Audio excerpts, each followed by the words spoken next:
Monggo Ustaz. Assalamualaikum warahmatullahi wabarakatuh.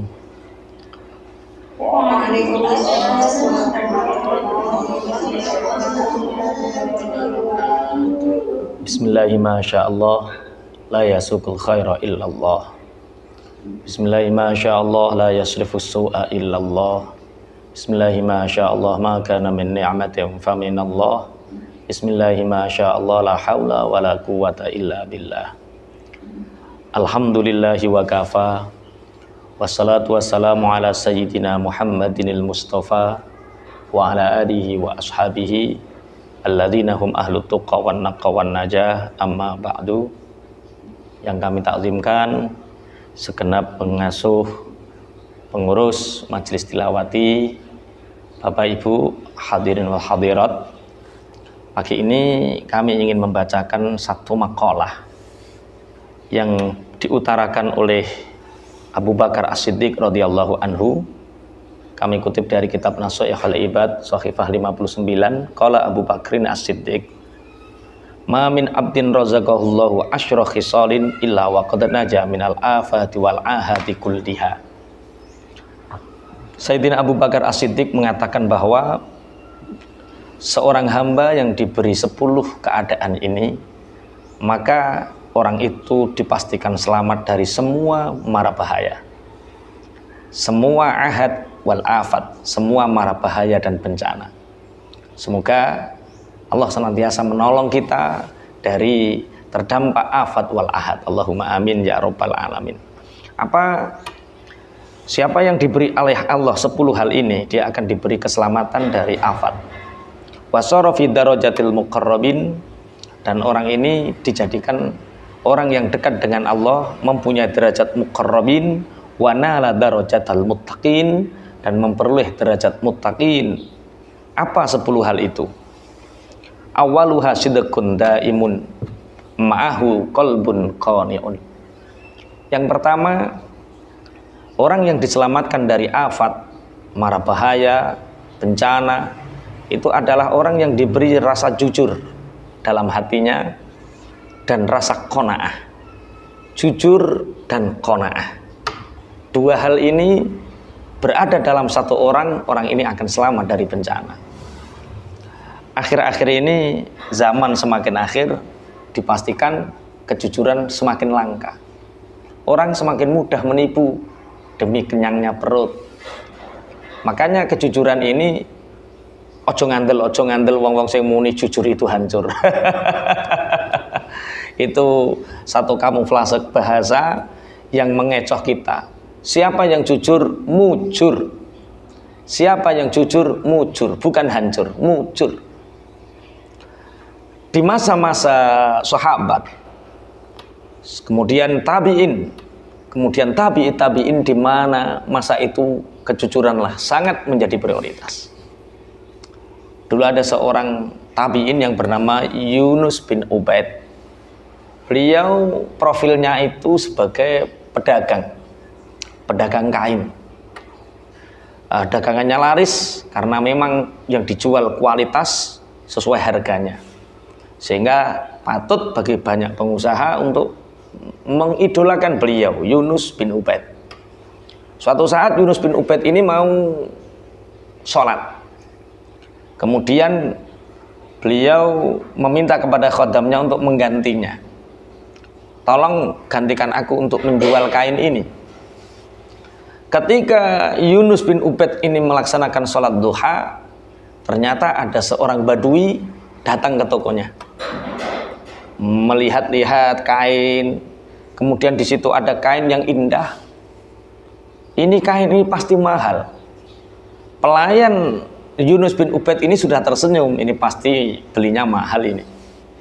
Iya Pak, bolehkah aku membelinya? Boleh. Berapa?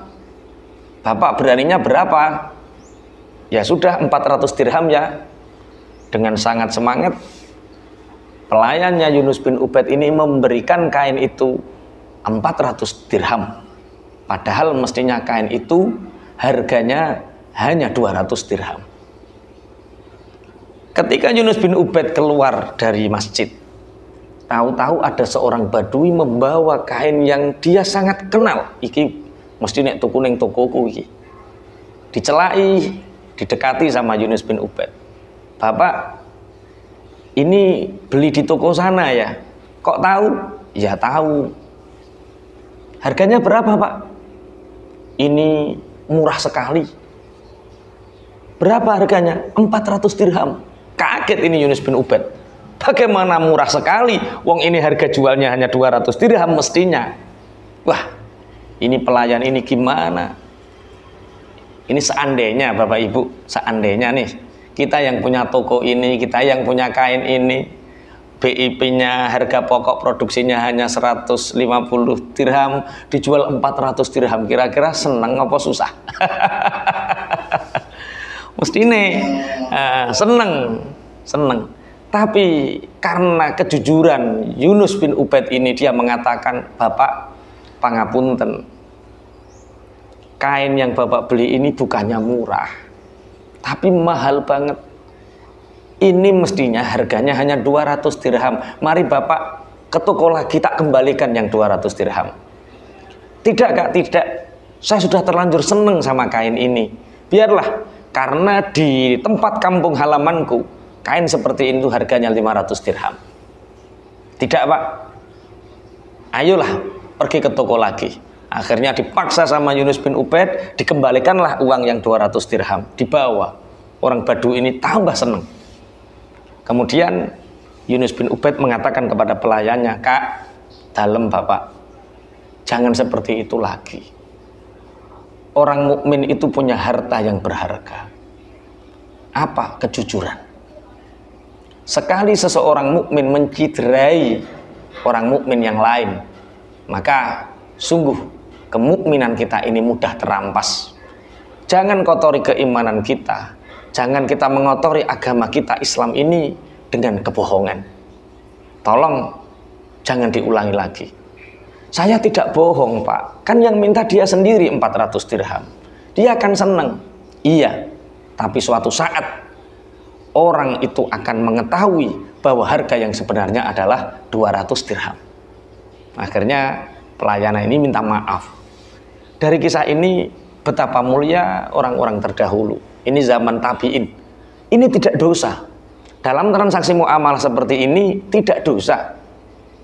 Tapi kejujuran ini yang mengakibatkan Yunus bin Ubaid, pelayannya dan yang lain ini selamat. Makanya kalau ingin selamat, satu, punyalah sifat karakter yang jujur. Apalagi Bapak Ibu, akhir-akhir ini kita banyak melihat, tolong orang-orang yang tidak merasa mempunyai hak untuk mengambil, jangan mengambil yang bukan haknya. Teng kampung-kampung saat niki kathah, teng kota-kota saat niki kathah, wong sugih-sugih padha nampa PKH. PKH itu bantuan dari pemerintah untuk orang-orang yang fakir, untuk orang-orang miskin mestinya. Bagaimana nasib mereka? Orang-orang yang tidak jujur dengan keadaannya. Dengan Anda menerima PKH, dengan Anda menerima bantuan dari pemerintah padahal Anda tidak berhak mestinya, apa yang akan terjadi? Afat. Apa yang terjadi? Ahad. Musibah, ujian akan datang kepada kehidupan Anda. Maka yang dikatakan oleh Abu Bakar As-Siddiq, kalau Anda ingin selamat dari afat dan ahad, satu, punyalah karakter jujur, wal qalbun qani'un, dan hati yang qanaah. Hati yang qanaah. Hati yang qanaah itu apa? Hati sing nerimo. Talabul ghina fi kathratil mal walakinnal ghina fil qanaah. Kabeh wong kepingin sugih. Iki sing kerja ning Singapura kepingin sugih, sing kerja ning Hongkong kepingin sugih, sing kerja ning Arab Saudi ya kepingin sugih. Pak Yai ini kepingin sugih padha wae. Kabeh wong kepingin sugih. Tapi aja mbok anggap sugih ku nek wis duitmu akeh. Jangan dianggap kaya itu kalau jabatannya tinggi, hartanya banyak, bukan. Kaya itu ketika kita punya hati yang qanaah, hati sing nerimo, ora kemerungsung. Karena apa? Dengan hati yang menerima ini, orang akan Pangapunten, hidupnya tidak rakus. Pangapunten, hidupnya akan penuh dengan keridhaan. Jujur dan hati yang qanaah. Ini betul-betul ditanamkan oleh ibunya Syekh Abdul Qadir Jailani. Ketika Syekh Abdul Qadir Jailani mau menuntut ilmu, anak yang usia 8 tahun ini merantau, pergi. Apa kata ibunya? Nak, dimanapun kamu berada nak, jujurlah. Dengan semua keadaanmu jujurlah. Jangan ada yang kamu tutupi kecuali sesuatu yang sifatnya privasi. Akhirnya sebelum Syekh Abdul Qadir Jailani kecil ini berangkat mondok, dia disangoni oleh ibunya uang 100 dirham untuk bekal mondok. Dititipkan sama kafilah. Cara saiki yo pemimpin rombongan. Dititipkan sama kepala kafilah ini, tahu-tahu di tengah perjalanan dulu gunung jenenge padang pasir. Di tengah perjalanan itu rombongan kafilah Syekh Abdul Qadir Jailani didatangi puluhan rampok, sehingga semua orang disuruh menyerahkan hartanya. Mulai dari pemimpin kafilah, rombongan orang-orang kaya, orang-orang besar, semua hartanya habis. Kemudian pemimpin rampok ini mengatakan, masihkah ada yang punya harta yang banyak? Anak kecil ini, Syekh Abdul Qadir Jailani kecil ini mengatakan, saya Pak punya harta banyak. Tertawa ini kepala perampok, bagaimana mungkin anak kecil punya harta banyak? Dia diam. Siapa lagi yang punya harta banyak? Tidak dihiraukan ini Syekh Abdul Qadir Jailani. Syekh Abdul Qadir Jailani mengatakan lagi, saya Pak. Tidak dihiraukan lagi. Bagaimana mungkin anak kecil punya harta banyak? Akhirnya ketika semua harta habis, Syekh Abdul Qadir Jailani berdiri dan menghadap kepala rampok. Bapak, sungguh aku punya harta 100 dirham. Kenapa tidak kamu ambil? Akhirnya kepala perampok ini tertarik. Ini anak, ada apa dengan anak ini? Bertemulah dua mata. Dua mata Syekh Abdul Qadir Jailani dan dua mata kepala perampok saling berhadapan. Saat itulah Allah memberi hidayah kepada kepala perampok ini, mengatakan, nak, di mana hartamu? Ini Bapak, diperlihatkan hartanya ada 100 dirham harta Syekh Abdul Qadir Jailani.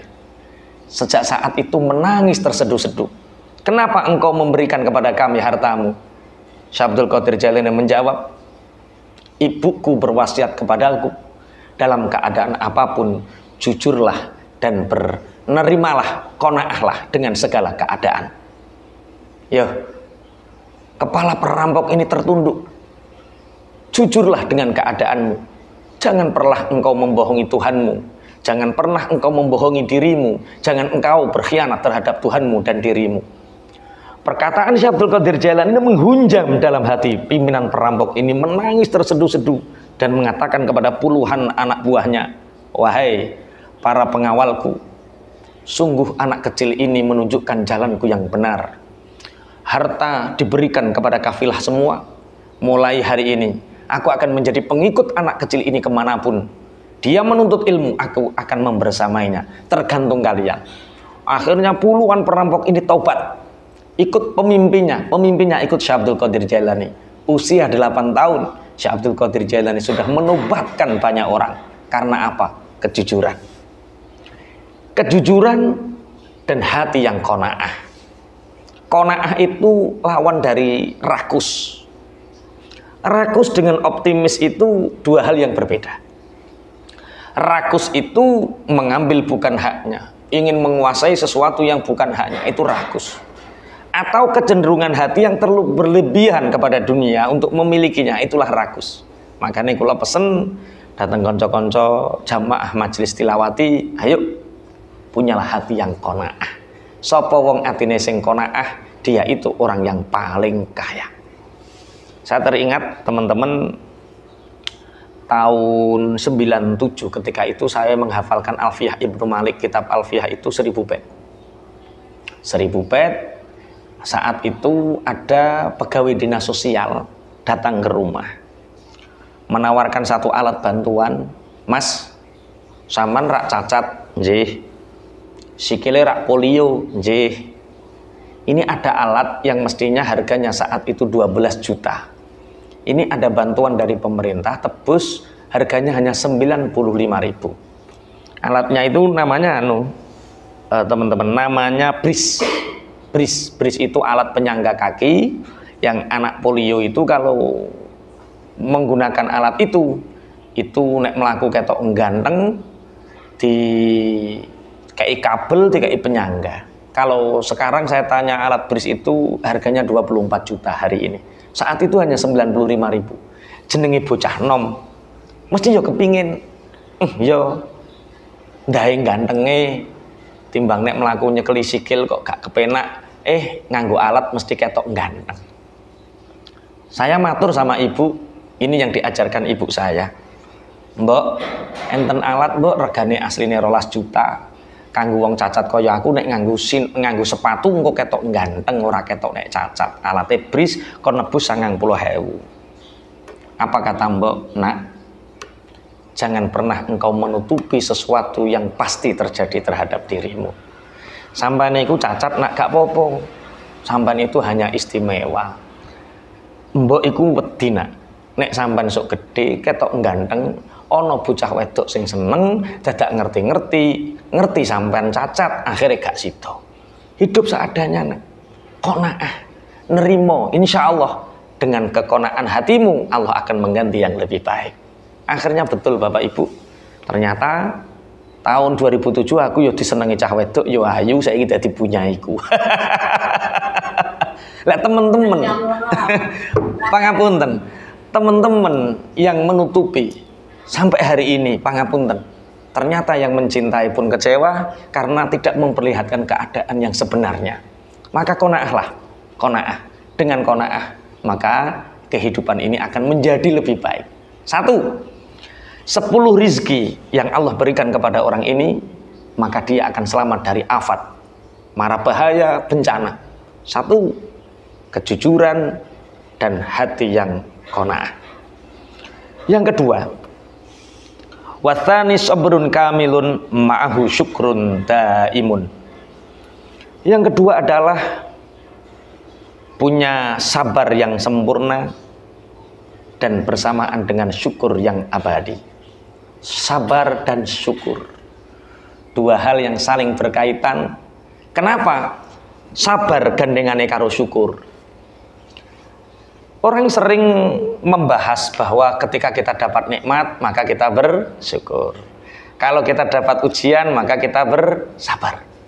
Padahal menurut ulama-ulama tahqiq, ulama-ulama yang mengerti kenyataan hidup, syukur yang sejati itu Bapak Ibu tidak ketika kita hanya dapat nikmat, tapi syukur yang sejati adalah di mana kita selalu bersyukur walaupun dalam keadaan diuji. Dalam keadaan kaya bersyukur, dalam keadaan miskin bersyukur. Dalam keadaan sehat bersyukur, dalam keadaan sakit bersyukur. Kalau syukur kita gantungkan terhadap nikmat Bapak Ibu, maka apa bedanya kita dengan anjing, apa bedanya kita dengan kucing? Yang kucing dan anjing ketika dikasih tulang dia bersyukur, seneng. Tapi ketika dia tidak dikasih tulang dia meong-meong. Maka sabar itu adalah satu kata dari ungkapan syukur yang sejati. Jadi nek cara kula nalikane oleh nikmat syukur, nalikane oleh ujian syukur sing sejati. Syukur sejati iku jenenge apa? Sabar. Rasulullah sallallahu alaihi wasallam dawuh, afdhalul imani as-sabru was-samahah, rawahu ad-Dailami. Iman yang paling utama adalah sabar dan samahah. Samahah itu apa? Samahah itu gawe murah, gawe gampang, ora gampang ngengel-ngengel wong. Mudahkan urusan orang lain, urusanmu dimudahkan. Makanya dari sini kita belajar. Ulama-ulama ahli hikmah ditanya, wa kaifa anastum? Bagaimana kalian bisa bahagia? Selalu bahagia. Jawabannya, aku tidak pernah menggantungkan kebahagiaanku dengan apapun. Jadi Bapak Ibu, syukur dan sabar iku paduane. Ketika kula jenengan iso madokno syukur karo sabar, iku kukut dadi bahagia. Lah, wong iku iso bahagia piye? Yo, bahagia itu tanpa syarat. Bahagia itu tanpa syarat. Kalau kita mensyaratkan bahagia itu kalau punya uang, yo nek duit-duit.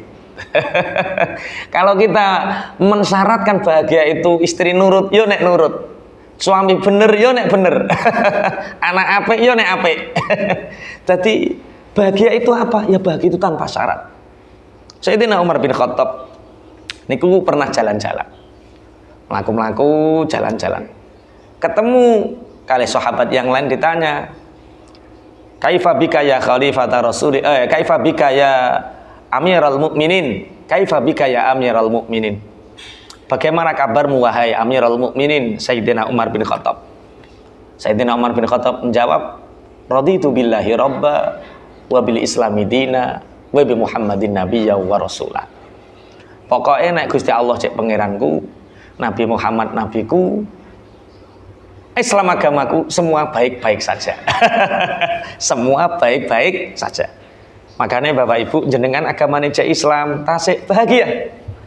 Jenengan ijek nyembah Gusti Allah, tasik bahagia.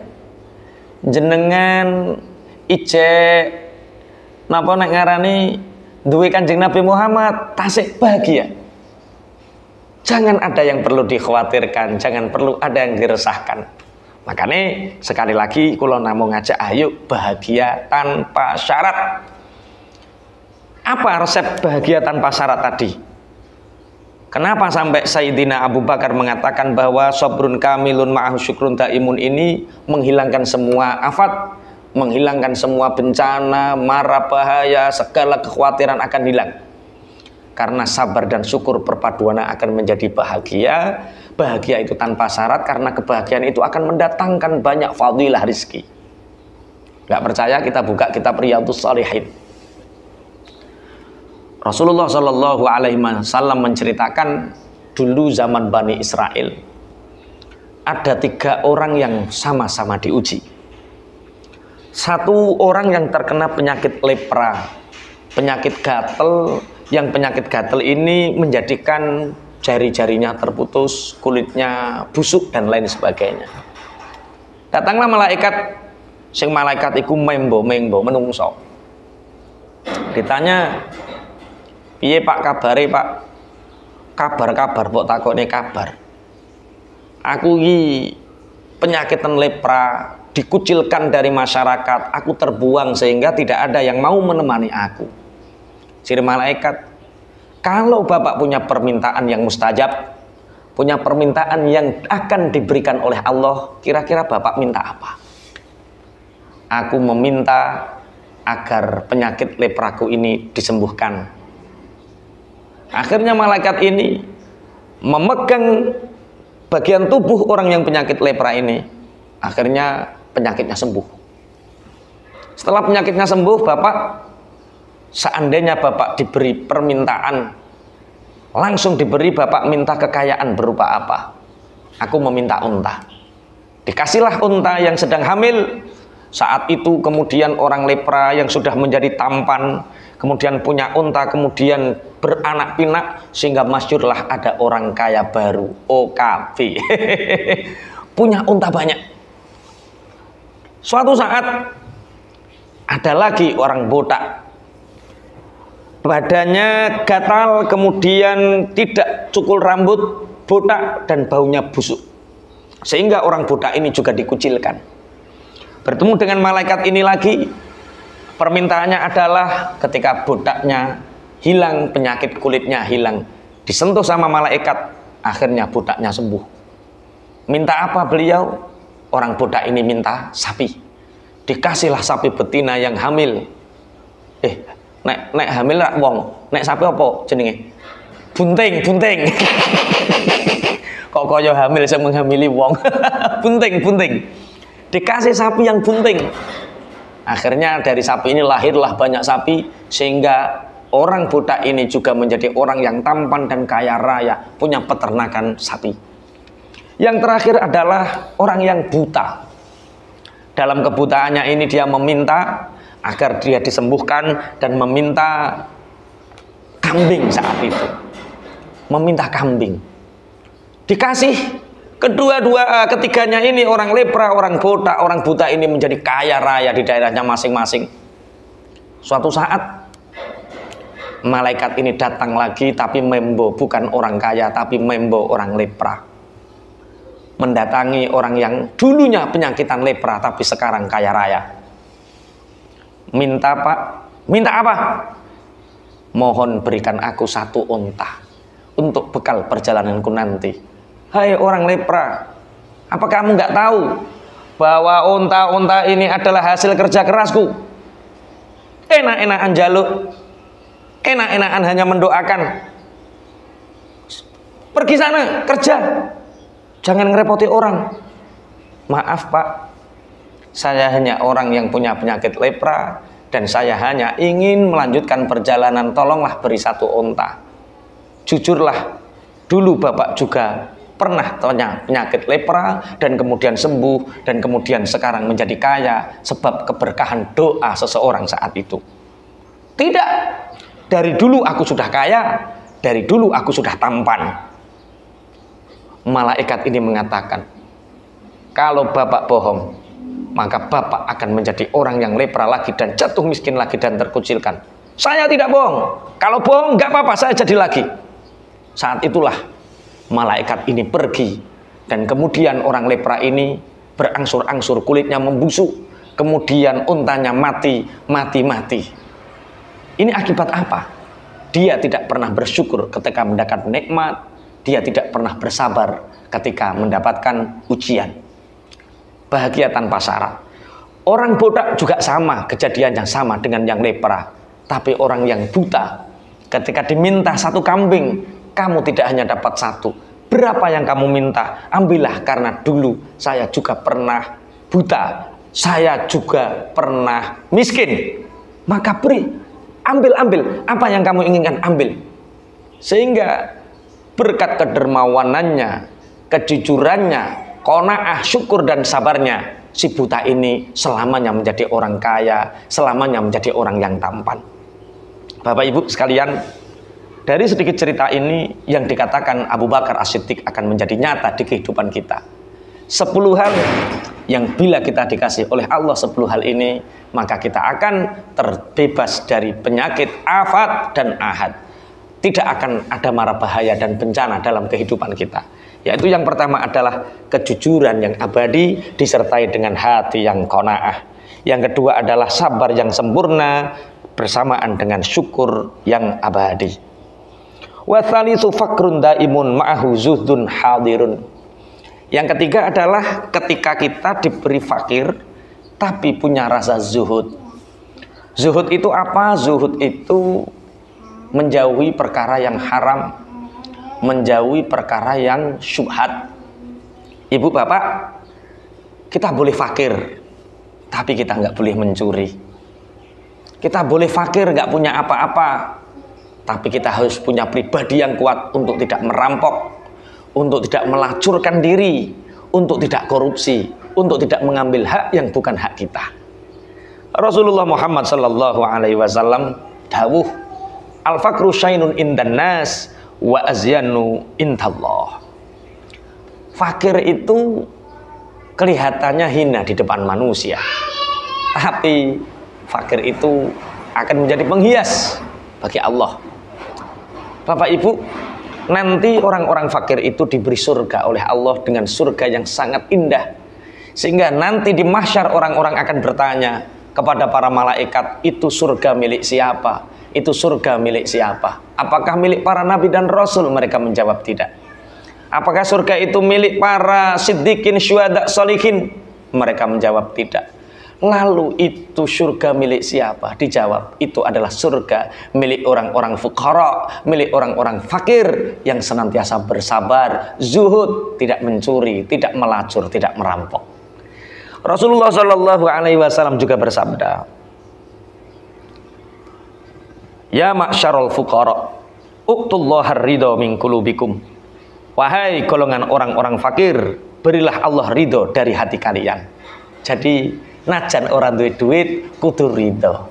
Aku ridho ya Allah, aku ikhlas ya Allah. Najan orang duit, syukur ridho. Dawuh Kanjeng Nabi, syukurlah, berilah Allah ridho dari hati kalian. Tadfaru bithawabi fakrikum, maka kalian akan mendapatkan pahala kefakiran kalian. Wa illa fala, kalau kalian tidak ridho, kalian tidak akan mendapatkan apa-apa dari kefakiran Anda. Masya Allah, Rasulullah memuji, Rasulullah bungah nih nang wong-wong fakir, nek wong fakir niku oleh ganjaran sing gede. Syarate kudu ridho, syarate kudu ikhlas. Niki yang ketiga. Sampai yang ketiga, Ustaz. Dalam apa tuh? yang pertama tadi apa? Yang pertama adalah jujur disertai dengan hati yang qanaah. Yang kedua sabar sempurna disertai dengan syukur yang abadi. Yang ketiga fakir disertai dengan zuhud. Bahkan sebagian ulama-ulama ahli hikmah mengatakan istighna'uka 'ani syai' khairun min istighna'ika bihi. Istighna'uka 'ani syai' khairun min istighna'ika bihi. Kamu tidak butuh terhadap sesuatu itu lebih baik daripada kamu membutuhkannya. Jadi intinya ngeten, kena apa wong fakir kok ngersulo. Ya Allah, sing tumbas mobil kok wong kaeneh, aku kapan? Ya Allah, sing duit-duit kok wong kaeneh, aku kapan? Kono wong fakir model ngoten niku karena dia terlalu banyak membutuhkan sesuatu. Karena dia punya banyak harapan. Harapan sing sekirane bandingne uripe dhewe karo uripe wong liya. Mulane aja bandingne uripmu karo uripe wong liya. Pun kula lajengaken. Wal khamisu. Kok wal khamisu to? Warabiu. Fikrun daimun ma'ahu batnun ja'i'un. Sing nomor 4, sering bertafakur dengan hati, dengan perut yang kenyang. Kok kenyang apa? Lapar. Jadi ke-10 hal ini nantinya bisa menghindarkan afat. Kalau hidup Anda hari ini banyak ujian, kalau hidup Anda sekarang banyak musibah, ingat mungkin Anda belum bersabar dan bersyukur. Mungkin Anda belum jujur dan belum qanaah. Mungkin Anda belum fakir dan zuhud. Atau mungkin Anda belum sering tafakur dan hati perut yang lapar. Dadi ngeten Kanjeng Nabi Muhammad sallallahu alaihi wasallam sering dawuh pentinge wong duwe weteng sing lesu. Kanjeng Nabi dawuh rahimallahu qauman yahsabuhumun nasu marda wa ma hum bimarda. Kanjeng Nabi dawuh, Allah memberikan rahmat kepada kaum yang orang-orang menyangkanya orang itu sakit padahal tidak sakit. Allah memberi sakit tapi kita merasa tidak sakit. Allah ridho, Allah memberi rahmat kepada orang itu. Contoh yang terjadi terhadap Imam Syafi'i radhiyallahu anhu. Imam Syafi'i niku Bapak Ibu kena wasir, kena ambien niku 14 tahun. Nek lenggah kados kula ngeten niki dari duburnya keluar darah. Beliau mengatakan, "Ya Allah, kalau memang panjenengan ridho ya Allah. Nek panjenengan ridho ya Allah, tambahi ya Allah, tambahi ya Allah." Loro 14 tahun, sakit 14 tahun. Orang menyangka betapa sakitnya Syekh Imam Syafi'i. Tapi Imam Syafi'i tidak pernah merasa sakit, justru bersyukur dengan sakitnya. Karena hakikate wong loro niku dosa-dosane diampuni kalih Gusti Allah. Jenengan nek sirahe ngelu matur nuwun ya Allah, sirahku ngelu. Jenengan nek sikile linu matur nuwun ya Allah, sikilku linu. Nek jenengan purun tambahi ya Allah, tambahi ya Allah, ngoten. Kata era patek matuk kata iki. Tafakkaru, karena dengan berpikir ini kita menemukan hakikat hidup. Bu, sampean milih ndi? bojone sampeyan iku sugih, duwite akeh, tapi ra tau neng omah, lunga terus. Karo bojone sampean uripe pas-pasan, gemati karo sampean neng omah, terus sampean milih endi? Oh, ini namanya tafakur. Bahwa setiap keadaan kita yang dipilihkan oleh Allah itu pasti keadaan yang lebih baik. Alhamdulillah Pak, masuk sampan duitnya rapate akeh neng omah terus, aku matur nuwun Pak, yuk ngoten. Enten tiyang Bapak Ibu, dia itu merasa bahwa kehidupannya ini kehidupan yang paling buruk. Enten tiyang niku pangapunten duwe anak siji. Duwe anak siji sikile coklek. Ketika berlatih kuda kakinya patah. Tetangga-tetangganya banget temen, anakmu cek nom-noman kok wis sikile coklek. Apa yang dikatakan terhadap anaknya? Nak, sabar. Nak, sabar. Karena dengan sabar Allah pasti memilihkan keadaan kita. Ini yang terbaik. Sing apik kanggomu ku sikilmu coklek nak saiki nak. Ya ora, ciri tangga-tanggane. Sing paling apik keadaane mestine iso mlaku normal, iso nyambut gawe. Coklek iku gak keadaan sing paling apik. Diyakinkan oleh bapaknya, paling baik nak. Setelah 1 minggu kakinya patah, datang pasukan kerajaan merekrut siapapun yang punya anak muda yang sehat, yang bisa berperang, harus ikut berperang. Anak-anak muda yang kakinya sehat, anak-anaknya yang sehat dibawa semua. Mereka menangis karena mereka tidak tahu dalam peperangan bisa kembali atau tidak. Sehingga anak yang kakinya patah ini, pangapunten, dia selamat dari medan pertempuran. Inilah keadaan yang terbaik. Kadang sing ketok apik urung karuan apik, sing ketok elek urung karuan elek. Maka di setiap keadaan, nek sampean kepingin keadaan sampean ora menjadi musibah, afat, tafakkaru fi kulli syai'in. Berpikirlah di setiap keadaan. Tafakkaru fi kulli syai'in. Berpikirlah terhadap segala sesuatu. Wal khamisu, yang kelima, huznun daimun ma'ahu khaufun muttasilun. Yang kelima adalah sedihnya hati disertai dengan rasa takut. Sebagaimana sabda Rasulullah, lau ta'lamuna ma lakum indallahi la ahbabtum an tazdadu faqatan wa hajatan. Ibu, bapak, ketika Allah memberi kesedihan terhadap kita, ketika Allah memberikan kesedihan kepada kita, ingat bahwa itu adalah anugerah yang sebenarnya.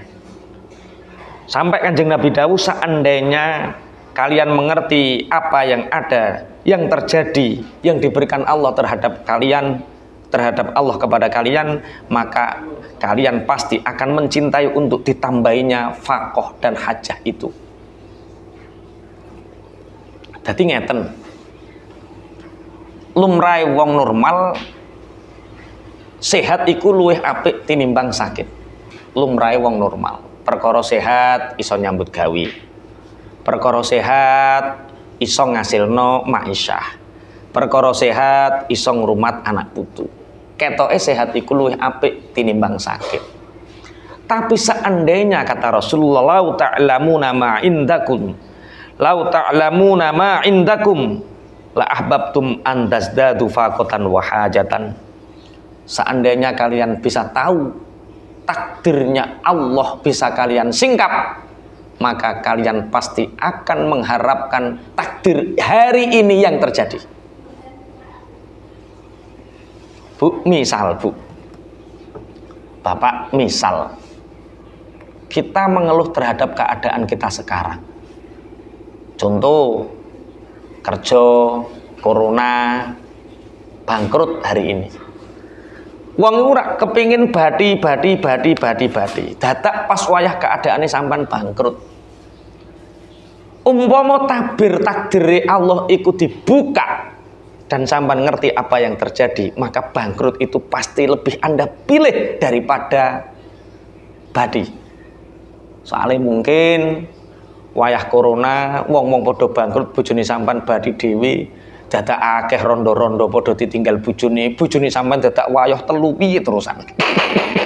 Gara-gara saiki ra duwe duit, akhirnya bojone sampean ning omah, rukun karo keluarga. Ini sing disebut Kanjeng Nabi, lau ta'lamuna ma lakum intallah la ahbabtum an tasdadu faqatan wa hajatan. Umpama sampean kita itu tahu takdir di sisi Allah terhadap kita hari ini, maka terhadap fakoh dan hajat kita ini kita akan ridho. Wasadi sujuhdun daimun ma'ahu badanun mutawadhiun. Yang keenam adalah ketika kita diberi masyaqqah oleh Allah, itu tandanya Allah memberikan kita rasa tawadhu. Rasulullah Shallallahu Alaihi Wasallam dawuh, tawadhu wajarisul masakin takunu min kibari ahlillah. Hari ini ada yang mungkin hidupnya susah. Ingat, itu tanda Allah menginginkan kita untuk segera tawadhu. Kadang wong nek dikai sugih terus iku nggarai sombong. Kadang wong dikai pangkat terus nggarai sombong. Piye carane Allah memaksa kita untuk menjadi orang yang tawadhu? Dibangkrutkan, dimiskinkan, digelapkan. Akhirnya dari miskin ini, dari kebangkrutan ini, Allah menjadikan kita betul-betul tawadhu. Akhirnya awake biasa ngobrol karo wong fakir miskin. Sampai Kanjeng Nabi dawuh, sampean kepingin min kibari ahlillah, min ahlillah, min kibari ahlillah. Sampean kepingin termasuk orang-orang besar di sisi Allah. Nek kepingin dadi wong pangkat ning sisine Allah, gampang tawadhu. Kanjeng Nabi itu ketika mau Mi'raj, Allah memberi pengumuman kepada buruk yang ada di surga, kendaraan-kendaraan surga itu jenenge buruk. Dikai pengumuman bahwa khatamul anbiya wal mursalin Sayyidina Muhammad akan diangkat menuju muntaha, sidratul muntaha, akan diangkat menuju mi'rajnya. Di antara salah satu dari kalian nanti yang akan menjadi tunggangan Rasulullah. Saat itu buruk-buruk mempersiapkan dirinya, menggunakan perhiasan yang tampak elok, tampak indah, dan dia menyangka pasti aku yang terpilih. Aku yang paling layak terpilih. Aku badanku yang paling besar, kekuatanku yang paling hebat. Semua mengatakan seperti itu. Tapi ada satu buruk yang dia tidak begitu besar, perhiasannya sederhana. Dia tidak berani menampakkan dirinya. Dia berada di pojok dan merendahkan hatinya. Ya Rasulullah, aku mencintaimu. Aku sangat ingin engkau jadikan tunggangan, tapi tidak pantas bagiku untuk engkau tunggangi, karena aku di antara teman-temanku paling kecil, paling sederhana.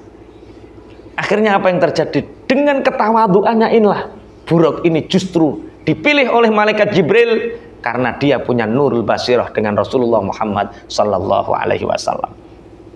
Abu Ayyub Al-Ansari, sahabat Madinah, ketika mendengar kabar bahwa Rasulullah Shallallahu Alaihi Wasallam akan berada di Madinah, akan bertempat di Madinah, pembesar-pembesar orang Madinah berkumpul, menyiapkan rumahnya dengan mewah,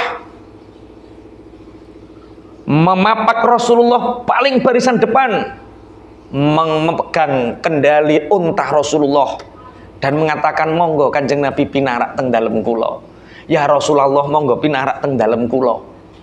Semua orang merasakan saking cintanya kepada Kanjeng Nabi, ingin mendapatkan kemuliaan daleme tinggeni daleme Rasulullah sallallahu alaihi wasallam. Rasulullah memberikan suri tauladan. Aku nanti bertempat di mana untaku akan berhenti. Aku nanti bertempat di mana untaku berhenti. Ternyata unta ini dibimbing oleh malaikat Jibril, ambruk prek di depan rumahnya Abu Ayyub Al-Ansari. Siapakah Abu Ayyub Al-Ansari? Seorang sahabat fakir, seorang sahabat yang tawadhu. Dia mengatakan, apa pantas rumahku yang sederhana ini ditempati oleh makhluk terbaik? Apakah pantas rumahku yang kecil ini ditempati oleh Rasulullah? Sehingga saat itu rumah cukup dibersihkan, tapi tidak penuh dengan kemewahan. Akhirnya karena ketawaduannya Abu Ayyub Al-Ansari inilah rumah Abu Ayyub Al-Ansari ditempati oleh Rasulullah. Jadi ketika kita ingin dibuat tawadhu oleh Allah, caranya bermacam-macam. Di antaranya yaitu kita dibuat ndiluk. Wong dan duwite wakeh, sugih, jabatane dhuwur, gampang ndangak. Tapi wong nek wis kadung utange akeh, jabatane ceblok, wis ndiluk ora wani ndangak. Nah, itu tanda sinyal baik dari sinyalnya Allah. Sampean dikongkon tawadhu. Makanya Abu Bakar As-Siddiq mengatakan 10 hal ini kalau Allah memberikan kepada kita, kita akan jauh dari afat, dari mara bahaya, bencana. Yang pertama, ketika kita diberikan kejujuran dan hati yang qanaah. Kedua, ketika diberi sabar dan syukur. Yang ketiga, ketika kita diberi fakir dan zuhud. Fakir tapi tidak merampok, tidak mencuri, tidak berangasan. Dia akan hidup selamat dari afat. Yang keempat, ketika dia diberi pikiran yang luas dengan perut yang kenyang. Yang kelima adalah dia diberi kesedihan dan rasa khauf bersambung dengan Allah. Yang keenam, ketika dia diberi kepayahan tapi dia mengambilnya sebagai bentuk sifat tawadhu. Wasabi'u rifkun daimun ma'ahu rahimun hadirun. Yang ketujuh, ketika seseorang dibeli ora sembrono. Alon-alon ini bahasa Indonesia ini apa? Alon-alon ora sembrono ini bahasanya apa? Bahasa Arabnya rifkun. Apa alon-alon? Ora sembrono, ora gerusa-gerusu.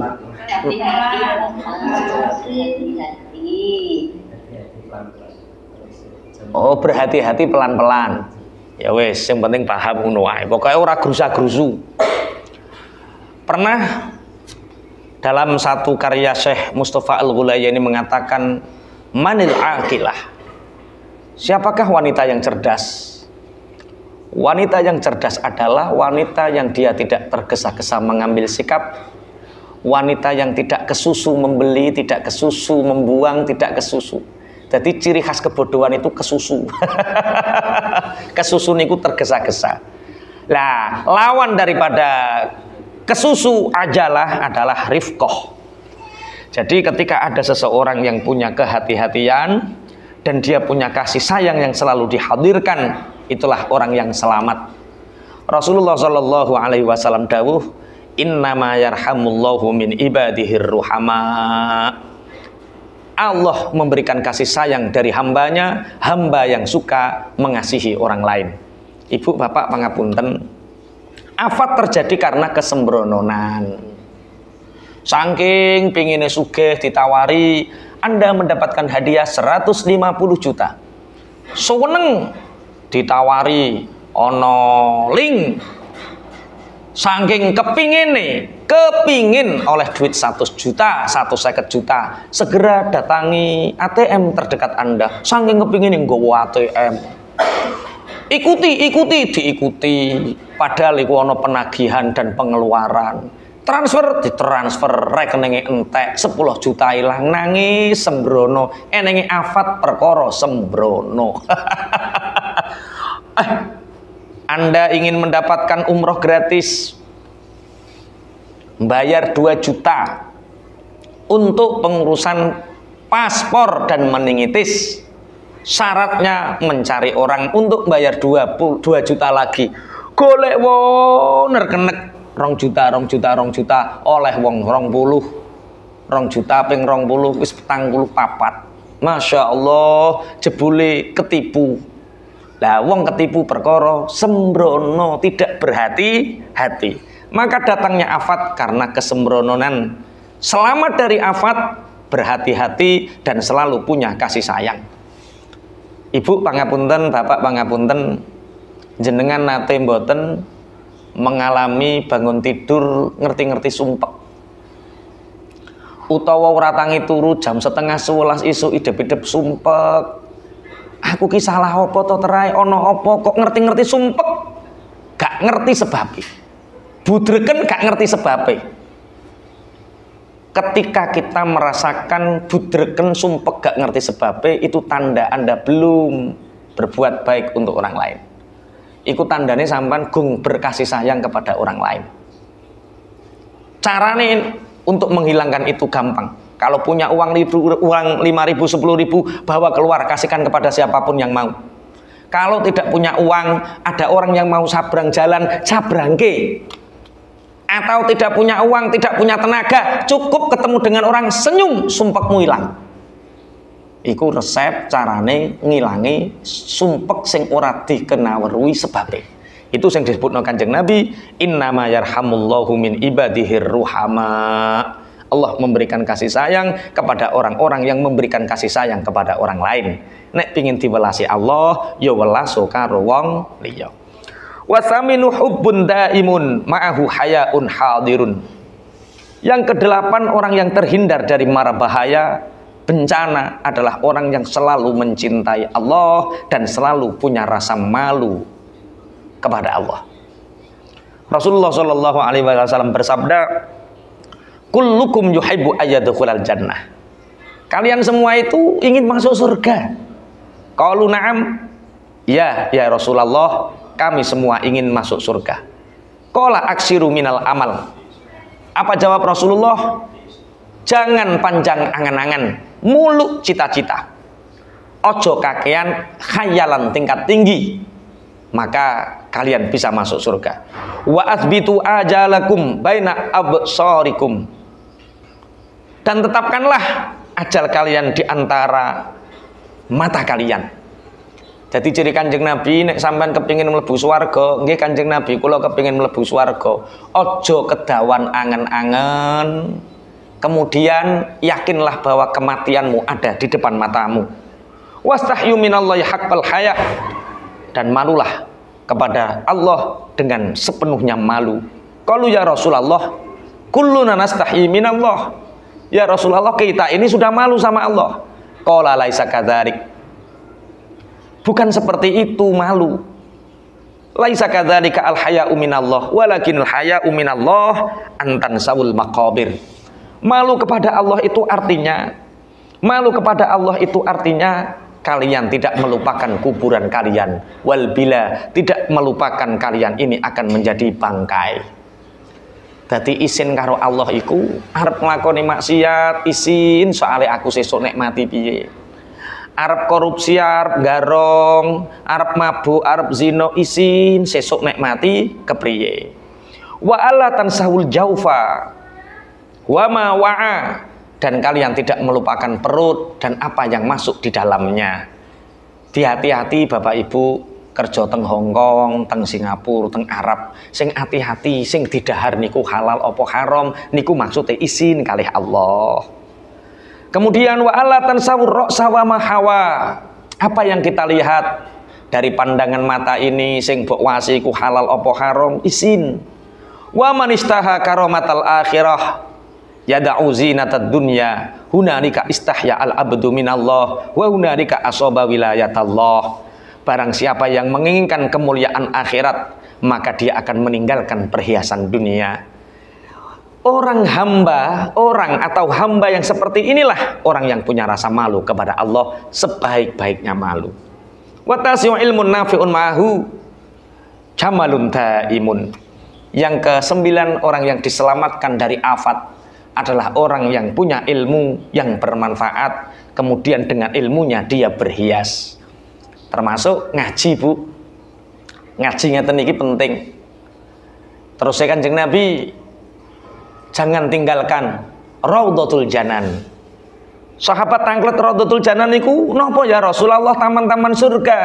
Taman-taman surga adalah taman di mana di situ ada majelis ilmu, di situ ada majelis zikir, ada majelis ilmu, ada majelis zikir.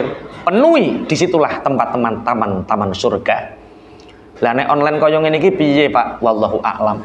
Ya muga-muga sok ben awake ketemu ning taman swargane Gusti Allah. Allahumma amin. Di antara kita ratusan orang ini kita nggak tahu Pak Toha main ning ndi ora ngerti wong sampean ning Hong Kong. Pak Toha iku main ndi yo gak ngerti wong sampean ning Singapura, ning Arab. Sami kula nggih mboten ngertos jenengan. Tapi kalau kita yakini ini adalah Raudhatul Janan, ini adalah taman-taman surga, insya Allah nanti kita akan bertemu nanti di surga. Allahumma amin.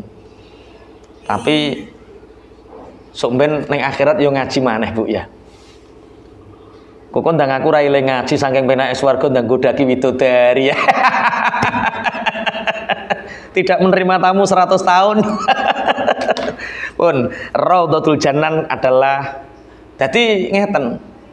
Kena apa to wong kok duwe ilmu manfaat dijauhkan dari afat? Ada orang Bu datang kepada kita, Pak Yai dongakno Pak Yai urip kula kok ruwet. Lah ruwet kenging napa? Bojo kula nakal Pak Yai, anak mblarah Pak Yai, golek sandang pangan angel, bendina diuburi-uburi bang titil. Jenengan dongakne Pak Yai muga-muga ati kula ayem. Akhire dikai gelas ana banyune tak suwuk Bu nggih Pak Yai disuwuk, tak kei uyah sak gegem. Uyah sak gegem dikekno ning gelas, diudek diombe, gaber-gaber. Kasinen enten tiyang niku diajak teng telaga. Telaga niku banyune bening, seger, dikei uyah sak-sak, diudek tetep seger. Lah, telaga niku wadah, gelas niku wadah, banyune niku ilmu, uyahe niku musibah, garamnya itu ujian. Jadi ujiannya sebenarnya kecil, hanya sak gegem, tapi gara-gara ilmu nemu sak gelas, gaber-gaber. Ya Allah, urip kok susah ngene, afat tok isine, gara-gara nopo adahe sak gelas.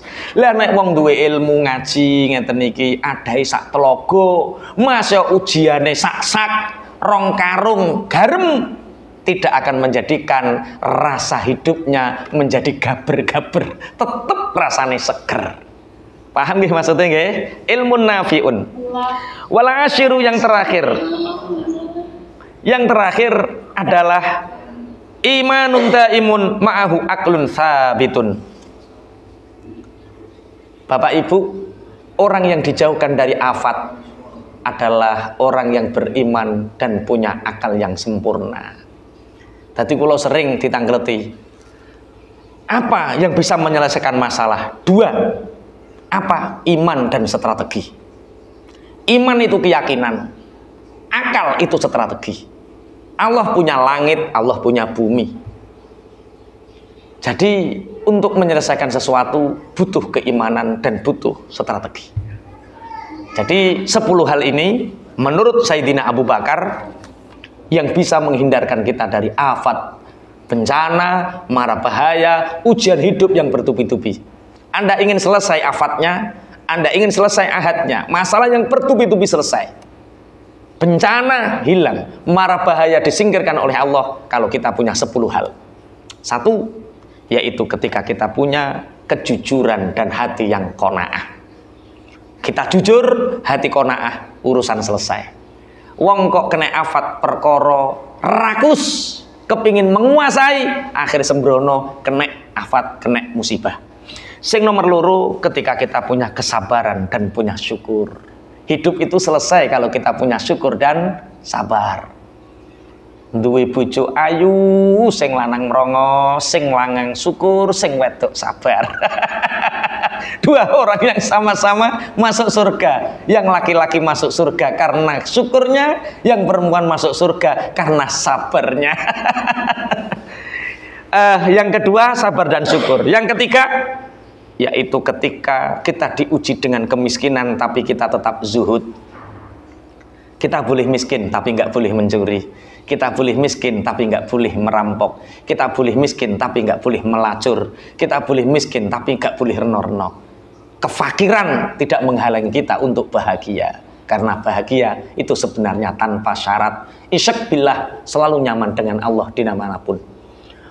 Najan jenengan melarat tiru Umar bin Khattab. Piye kabare? Alhamdulillah, pokoknya nek pangeran ku cek Allah, nabi ku cek Muhammad, agama ku cek Islam, baik-baik saja. Enggak ada yang enggak baik. Pokoknya yang penting agamanya Islam, nabine Muhammad, pangerane Gusti Allah, baik-baik saja. Yang keempat, yaitu ketika kita dirundung kesedihan, kita punya rasa takut kepada Allah. Ketika kita punya kesedihan, kita punya rasa takut kepada Allah. Mulane sering kula aturaken, Bu, susah ikut dosa, Bapak susah ikut dosa. Fabidzalika falyafrahu. Gusti Allah merintah kula jenengan bahagia dalam keadaan apapun. Susah itu satu celah setan masuk ke dalam hati kita agar kita menjadi orang kufur. Mulane dalam keadaan apapun ketika ada rasa kesedihan dalam hati, ingat itu dosa. Langsung takut sama Allah. Aku aslinya ya susah tapi wedi karo Allah, piye ra piye tak ayemke. Jadi bahagia tanpa syarat. Yang keenam, yaitu ketika kita punya masyaqqah, punya juhud, punya kesedihan, kesusahan, kangelan. Masyaqqah itu kangelan secara fisik, itu masyaqqah.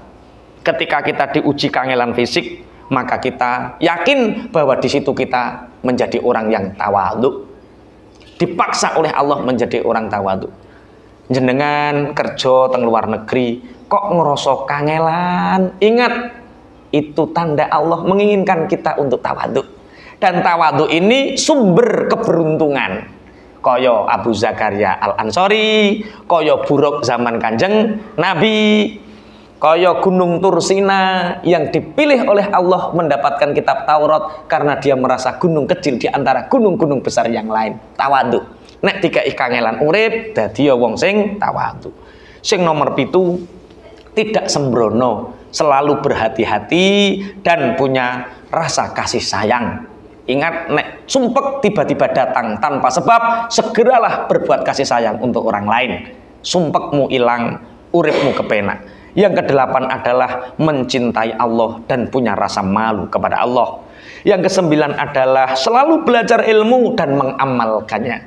Yang ke-10 yang terakhir adalah kita selalu mempunyai iman dan strategi. Jam 11 persis, Bapak Ibu niki keranten kula ajenge ngaos Ihya sekedap malih. Pangapunten untuk tanya jawab, binjing-binjing mawon nggih. Napa dikasih waktu tanya jawab 15 menit?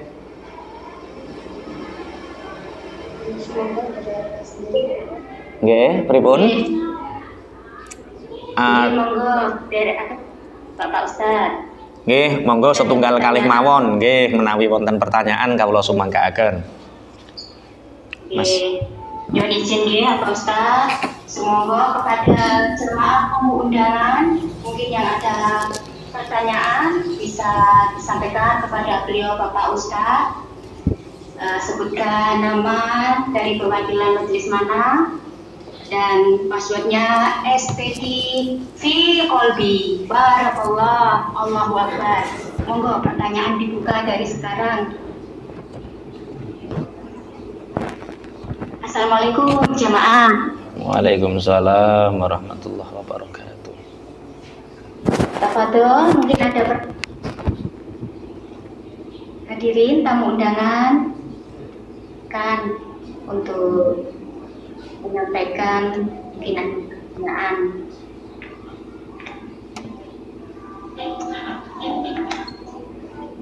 Mungkin dari kepengurus pertanyaan. Assalamualaikum warahmatullahi wabarakatuh. Waalaikumsalam warahmatullahi wabarakatuh. Sebelumnya kami perwakilan dari Majelis STI deh. Ini kan langsung mawon ya.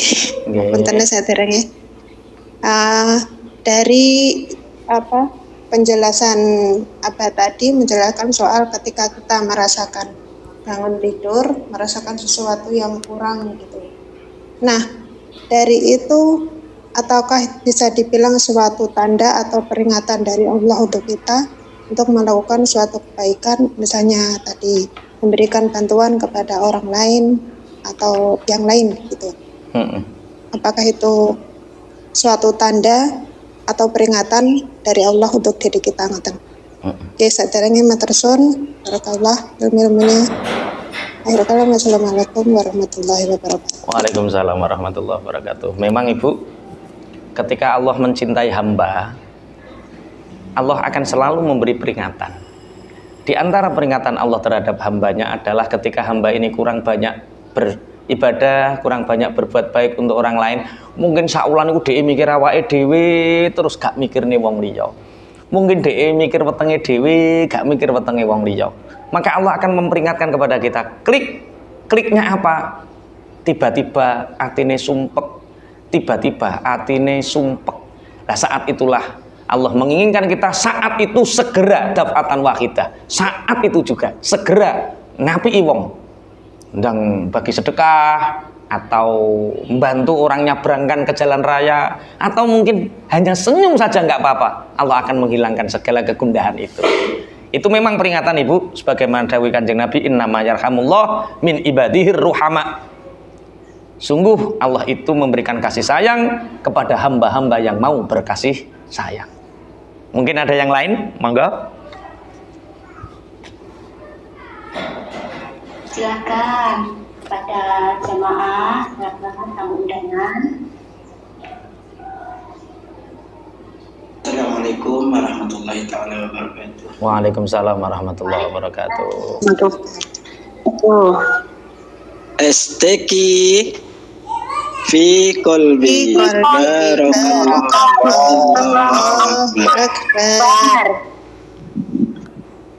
Bismillahirrahmanirrahim. Assalamualaikum warahmatullahi wabarakatuh. Abah Ki Haji Toha. Waalaikumsalam warahmatullahi wabarakatuh. Oke, perkenalkan nama saya Muhammad Rian Firdaus dari Majelis STQ. Mohon maaf Pak Yai ingin menanyakan yang nomor 6 tentang zuhud atau masalah tawadhu dengan pemberian Allah. Nah, di sini kalau tidak salah tadi yang kami dengar pribadi, jangan ketinggian angan-angan deh. Pak Yai. Ya, jadi kalau seandainya kita mempunyai satu niat angan-angan yang tinggi, contoh kecil, kami di STQ selaku kebetulan diberikan amanah, selaku kepengurusan di STQ ini ingin dalam angan-angan kami ingin membuat STQ ini lebih maju, lebih sukses lah, seperti itu intinya. Apakah itu keluar dari yang namanya zuhud, Ustaz? Mungkin itu saja. Kurang lebihnya mohon maaf. Billahi taufiq wal hidayah. Wassalamualaikum warahmatullahi taala wabarakatuh. Waalaikumsalam warahmatullahi wabarakatuh. Apa bedanya tulul amal dengan himmah? Tulul amal itu panjang angan-angan, muluk cita-cita. Himmah, ada satu makalah, himmatur rijal tahdimul jibal, cita-cita kuat seseorang bisa merobohkan gunung. Ada azm, ada niat, ada himmah. Azm ini punya keinginan tapi belum dijalankan. Niat itu menjalankan keinginannya. Awal qasdu syai' muqtaronan bi awal fi'li, itu namanya niat. Jadi kalau kita mau ke Jakarta sudah pakai tas, sudah naik kereta, itu namanya niat. Kalau azm apa ning Jakarta tok tapi gak ning ndi. Kalau himmah itu cita-cita bagaimana sampai Jakartanya lebih cepat. Sudah naik kereta, sudah ada bontot, sudah ada uang, itu himmah. Tulul amal itu yang mana? Tulul amal itu di bawahnya azm. Dia hanya ingin tapi nggak ada azm, nggak ada niat, nggak ada himmah. Bedanya apa? Tulul amal itu hanya orang-orang malas, sehingga dia hanya malas ibadah, malas apapun. Tulul amal itu panjang angan-angan. Jadi begini Ustadz ya, kita boleh bermimpi hal yang tidak mungkin, boleh. Memimpikan sesuatu yang tidak mungkin boleh, tapi caranya untuk meraihnya harus mungkin. Nah itu namanya himmah. Jadi kalau tidak ada cara untuk meraihnya, namanya tulul amal, panjang angan-angan, muluk cita-cita, ingin menggapai bintang di langit. Lah padahal tulul amal ini di bawahnya azm. Jadi kalau azm boleh. Wong kerentek ati kepingin kok ora oleh. Tapi kalau bisa wujudkan azam itu menjadi niat, setelah menjadi niat wujudkan menjadi himmah. Dan himmah itu disunahkan, ditasyri'kan. Berarti kalau ingin menjadikan majelis PTQ ini menjadi majelis yang besar, kalau ada cara meraihnya itu namanya himmah. Kalau sudah dijalani tapi caranya belum ada, tapi sudah melangkah, namanya niat. Tapi kalau sekedar ingin, namanya azam.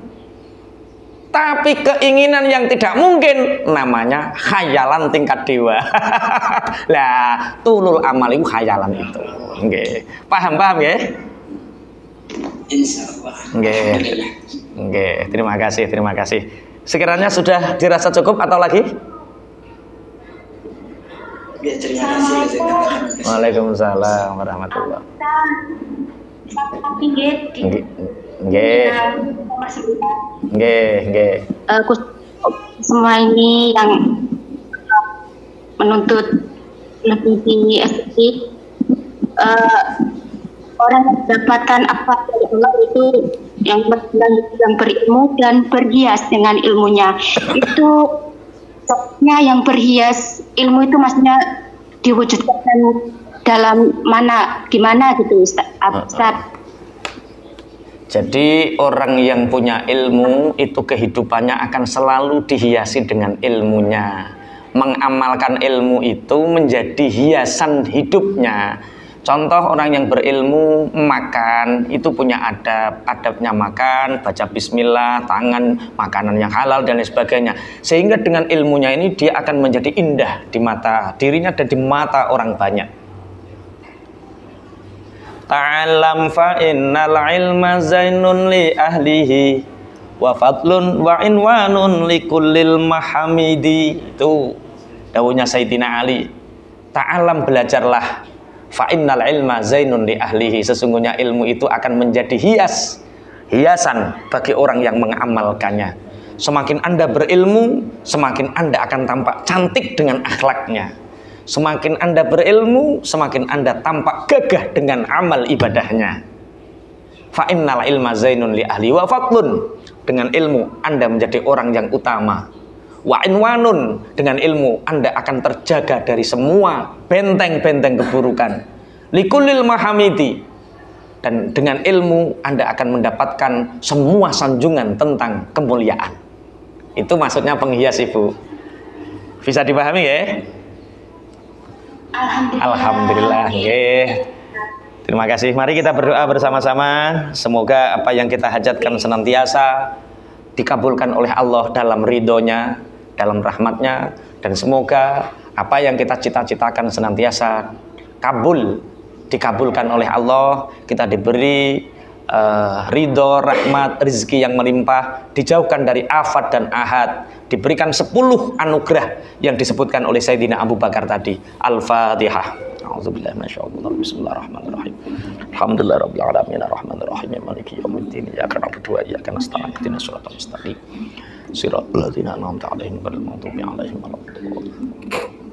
Bismillahirrahmanirrahim. Alhamdulillahirabbil alamin hamdan yuwafi ni'amahu wa yukafi mazidah. Ya Rabbana lakal hamdu kama yanbaghi li jalali wajhikal karim wa 'azimi sultanik. Wassalatu wassalamu ala sayyidina Muhammadin walhamdulillahirabbil alamin.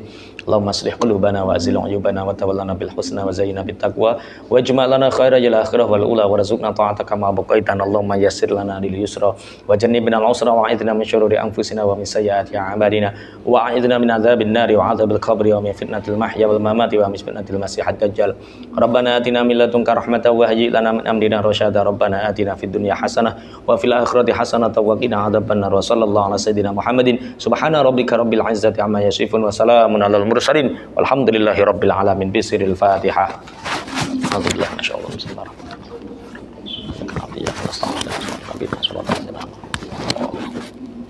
Dari kami cukup, mohon maaf atas segala kekhilafan. Ihdinas siratal mustaqim. Assalamualaikum warahmatullahi wabarakatuh.